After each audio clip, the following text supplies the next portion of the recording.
Hello students, mains education में आपका एक बार फिर बहुत बहुत स्वागत है। आज के इस वीडियो के माध्यम से आपको बताया जाएगा समास किसे कहते हैं और समास से संबंधित सभी प्रश्न जो कि कक्षा 10वीं और 12वीं में पूछा जाता है। 10वीं 12वीं की बोर्ड परीक्षा में पूछा जाता है, तो ये काफ़ी महत्वपूर्ण है। और मैं आपको एक बात बता दूं, 100% समास से एक प्रश्न आपका जरूर हर परीक्षा में पूछा जाता है।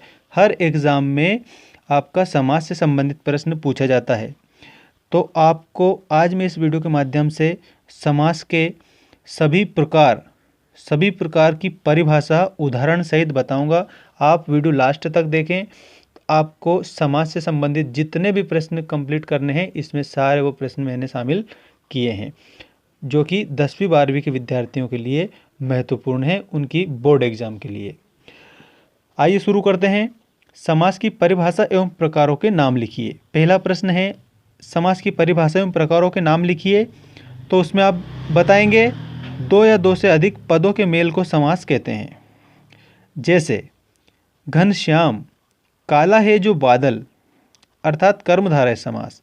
और दूसरा उदाहरण है धर्माधर्म, धर्म और अधर्म, इसमें है द्वंद्व समास। अब आप समझिए, काला है जो बादल, ये दो या दो से अधिक पद हैं, ठीक है। अब इनका मेल हुआ तो ये बना घनश्याम। तो हम कह सकते हैं कि दो या दो से अधिक पदों के मेल को समास कहते हैं। दूसरा उदाहरण है धर्म अधर्म, ठीक है। धर्म और अधर्म ये क्या है? ये पद हैं, दो या दो से अधिक पद हैं, और इन पदों का जब मेल हुआ तो क्या बना? धर्माधर्म। तो हम कह सकते हैं कि यहाँ पर समास है। आइए देखते हैं दूसरा प्रश्न। दूसरा प्रश्न है, अव्ययी भाव समास की परिभाषा उदाहरण सहित लिखिए। अव्ययी भाव समास की परिभाषा उदाहरण सहित लिखिए। तो उसमें आप बताएंगे परिभाषा में, जिस समास में एक पद संज्ञा और दूसरा पद अव्यय हो उसे अव्ययी भाव समास कहते हैं। पहला पद तो संज्ञा है, ठीक है, और दूसरा पद क्या है? दूसरा पद है अव्यय। अव्यय क्या होता है? जिसमें कर्ता, लिंग, वचन, कारक आदि के द्वारा परिवर्तन ना हो, उसे हम अव्यय कहते हैं। तो जिस समास का पहला पद संज्ञा और दूसरा पद अव्यय हो उसे अव्ययी भाव समास कहते हैं। जैसे प्रतिदिन, प्रति धन दिन, ये इसका प्रतिदिन। इसी तरह से प्रत्यक्ष, प्रति धन अक्ष, प्रत्यक्ष। तो अब इसमें जो अव्यय है वो क्या है? जिसमें कोई भी परिवर्तन नहीं होता है, ठीक है, तो वो अव्यय होता है। अब अगला प्रश्न है हमारा, तत्पुरुष समास की परिभाषा उदाहरण सहित लिखिए। तत्पुरुष समास की परिभाषा इस प्रकार है, जिस समास में अंतिम पद प्रधान हो उसे तत्पुरुष समास कहते हैं। इस समास के दोनों पदों के बीच से कारक चिन्ह का लोप हो जाता है। अब आप समझना सभी कि तत्पुरुष समास का अंतिम पद प्रधान है और इसमें कारक चिन्ह का लोप हो जाता है। कारक चिन्ह देखें आप, सबसे पहला उदाहरण है पुरुषोत्तम, पुरुषों में उत्तम। अब यहाँ पर जो ये में लिखा हुआ है ये है कारक चिन्ह। अब इसका लोप हो जाता है, पुरुषों में उत्तम, तो इसका लोप अगर होगा तो बनेगा पुरुषोत्तम। क्या बनेगा? ये पुरुषोत्तम बन जाएगा। इसी प्रकार से राजपुरुष, राज्य का पुरुष, ठीक है। अब राज्य का पुरुष, तो इसमें ये जो का दे रखा है ये क्या है? यह है कारक चिन्ह, इसका लोप हो जाएगा तो बनेगा राजपुरुष। इसी प्रकार से एक और उदाहरण समझें, रसोई के लिए घर। तो यहाँ पर ये के लिए क्या है? तो आप बताएंगे ये है कारक चिन्ह। अब इसका लोप हो जाता है, ठीक है, तो क्या बन जाएगा? रसोई घर। रसोई के लिए घर में बनेगा रसोई घर। अब इसमें के लिए कारक चिन्ह है। तो जिस समास में अंतिम पद प्रधान हो उसे तत्पुरुष समास कहते हैं। इस समास के दोनों पदों के बीच से कारक चिन्ह का लोप हो जाता है, मतलब कि लोप मतलब खत्म हो जाना। इसके बाद में अगला प्रश्न है, कर्मधारय समास की परिभाषा उदाहरण सहित दीजिए। कर्मधारय समास की परिभाषा उदाहरण सहित दीजिए। तो आप उसमें लिखेंगे, जिस समास में पहला पद विशेषण और दूसरा पद संज्ञा हो उसे कर्मधारय समास कहते हैं। कभी कभी दोनों पद विशेषण होते हैं। अब एक और यहाँ पर बहुत ही ज़्यादा इम्पोर्टेंट बात आपको समझनी है कि पहला पद विशेषण होता है। विशेषण मतलब कि विशेषता बताने वाले, संज्ञा अथवा सर्वनाम शब्दों की विशेषता बताने वाले शब्दों को हम विशेषण कहते हैं। तो जिस समास में पहला पद विशेषण और दूसरा पद संज्ञा हो उसे हम समास कहते हैं कर्मधारय समास। ठीक है, और कभी कभी दोनों पद विशेषण होते हैं कर्मधारय समास में। अब आप उदाहरण के माध्यम से समझेंगे। पीला है जो अंबर, ठीक है, पीला है जो अंबर अर्थात पीतांबर। अब पहला पद विशेषण है। अब ये जो पीला, ये क्या है? ये विशेषण है। किसकी विशेषता बता रहा है? ये अंबर की विशेषता बता रहा है, ठीक है।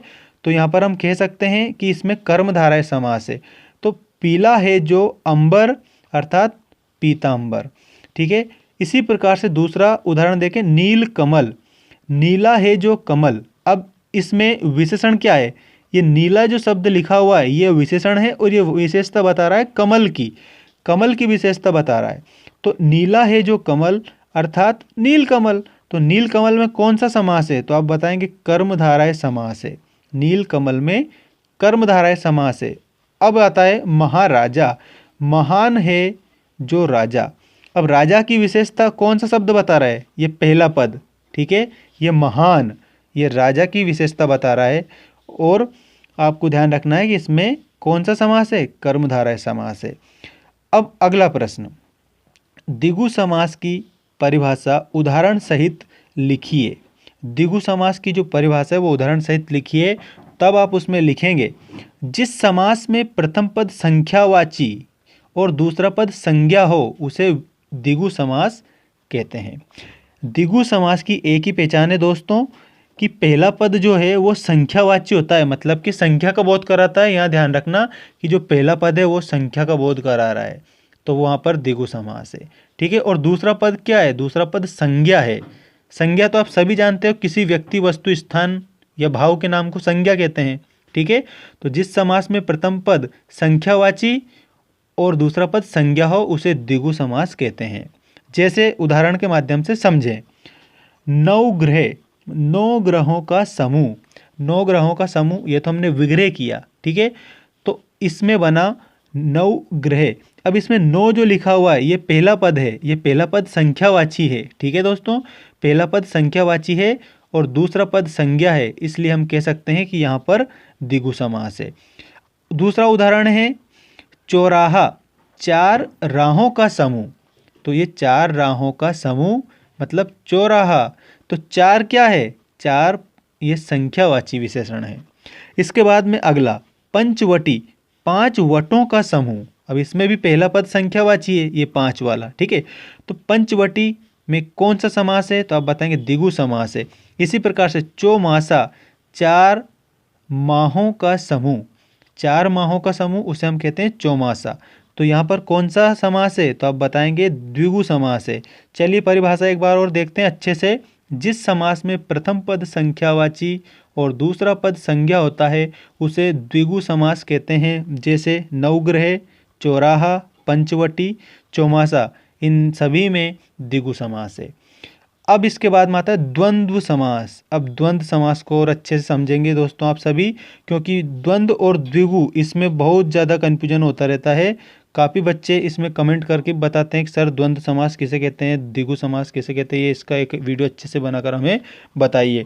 तो आपको आज समझना है कि द्वंद्व समास किसे कहते हैं। जिस समास में दोनों पद प्रधान हो, दोनों पद संज्ञा हो उसे द्वंद्व समास कहते हैं। अब इसमें ध्यान रखना है कि दोनों पद प्रधान है, ठीक है, दोनों पद प्रधान है। अगर दोनों पद प्रधान हैं तो वहाँ पर द्वंद्व समास है और दोनों पद संज्ञा है। अब उदाहरण के माध्यम से समझे, जैसे पिता पुत्र, पिता और पुत्र। तो यहाँ पर पिता ये भी प्रधान है और पुत्र, पुत्र भी प्रधान है। तो हम कह सकते हैं कि इसमें दोनों पद प्रधान है, अर्थात जिस समास में दोनों पद प्रधान हो वहाँ पर द्वंद्व समास होता है, ठीक है। जैसे आदान प्रदान, आदान और प्रदान, ठीक है, आदान और प्रदान। इसी प्रकार से भला बुरा, भला और बुरा। अब इसमें और, इसमें भी और दे रखा है और इसमें भी और दे रखा है। और उसके बाद में एक और चीज़ आपको यहाँ पर ये ध्यान रखनी है कि द्वंद्व समास में संख्या नहीं देते हैं। वो क्या नहीं देते हैं? संख्या नहीं देते हैं। पहले पद में संख्या अगर होगी तो हम कह देंगे वहाँ पर कि द्विगु समास है, जैसा कि अभी हमने ये देखा था नवग्रह, चौराहा, पंचवटी, चौमासा। लेकिन द्वंद्व समास में क्या होता है कि दोनों पद प्रधान होते हैं, पहला पद और अंतिम पद दोनों पद प्रधान होते हैं। उदाहरण पिता पुत्र, पिता और पुत्र, आदान प्रदान, आदान और प्रदान, भला बुरा, भला और बुरा। ठीक है, अब हम देखेंगे बहुब्रीहि समास। बहुब्रीहि समास हमारा आखिरी समास का प्रकार है। ठीक है, यदि आपको प्रश्न बना कि बहुब्रीहि समास की परिभाषा उदाहरण सहित लिखिए, तब आप उसमें परिभाषा इस प्रकार लिखेंगे। जिस समास में अन्य पद प्रधान हो अर्थात शब्द से भिन्न मतलब अलग अर्थ की प्राप्ति होती है, उसे बहुब्रीहि समास कहते हैं। दोस्तों आपको समझना है बहुब्रीहि समास किसे कहते हैं। जिस समास में अन्य पद, ठीक है, मतलब तीसरा पद मान सकते हो आप उसे, अन्य पद प्रधान हो उसे हम क्या कहते हैं, बहुब्रीहि समास कहते हैं। इसमें अलग अर्थ की प्राप्ति होती है, वो जो अलग अर्थ निकलता है तीसरा पद जो मान सकते हैं उसे, ठीक है, जो कि एक अंडरग्राउंड होता है, वो दिखाई नहीं देता है लेकिन होता है। लेकिन उसमें हम कैसे पहचाने उसको, अगर हम समास विग्रह करेंगे तब वो पहचान में आता है। देखें कैसे, नीलकंठ, नीला है जिसका कंठ। अब इसका अन्य पद क्या प्रधान है, कंठ नीला किसका है, शिवजी का नीला कंठ है, तो हम कह सकते हैं कि यहाँ पर बहुब्रीहि समास है। ठीक है, इसके बाद में चतुर्भुज, चार भुजाएं हैं जिसकी। अब चार भुजाएं किसकी है, तो भगवान विष्णु की है, तो यहाँ पर अन्य पद क्या है, विष्णु भगवान। ठीक है, तो हम क्या कह सकते हैं यहाँ पर, यहाँ कह सकते हैं कि ये बहुब्रीहि समास का उदाहरण है। इसी प्रकार से दशानन, अब इसमें आपको कंफ्यूज नहीं होना है। दशानन, 10 है आनंद जिसके अर्थात रावण। दशानन अर्थात रावण, 10 है आनंद जिसके। ठीक है, तो यहाँ पर बहुब्रीहि समास है। आइए परिभाषा एक बार और अच्छे से समझते हैं। यदि आपको वीडियो पसंद आ रहा है तो वीडियो को लाइक कर दें और जल्दी से शेयर कर दें अपने दोस्तों के साथ।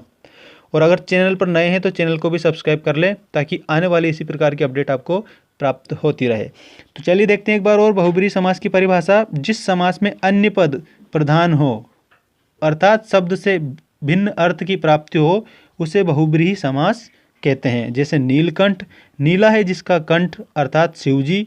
चतुर्भुज, चार भुजाएं हैं जिसकी अर्थात विष्णु। दशानन, 10 है आनंद जिसके अर्थात रावण। तो दोस्तों आज की इस वीडियो के माध्यम से हमने क्या सीखा, समास की परिभाषा एवं समास के प्रकार। ठीक है, अव्ययी भाव समास, तत्पुरुष समास, कर्मधारय समास, द्विगु समास, द्वंद्व समास और बहुब्रीहि समास आज के इस वीडियो में हमने सीखा। मैं उम्मीद करता हूँ आपको वीडियो जरूर पसंद आया होगा। यदि आपको वीडियो पसंद आया तो वीडियो को लाइक करना ना भूलें। धन्यवाद। जय हिंद, जय भारत।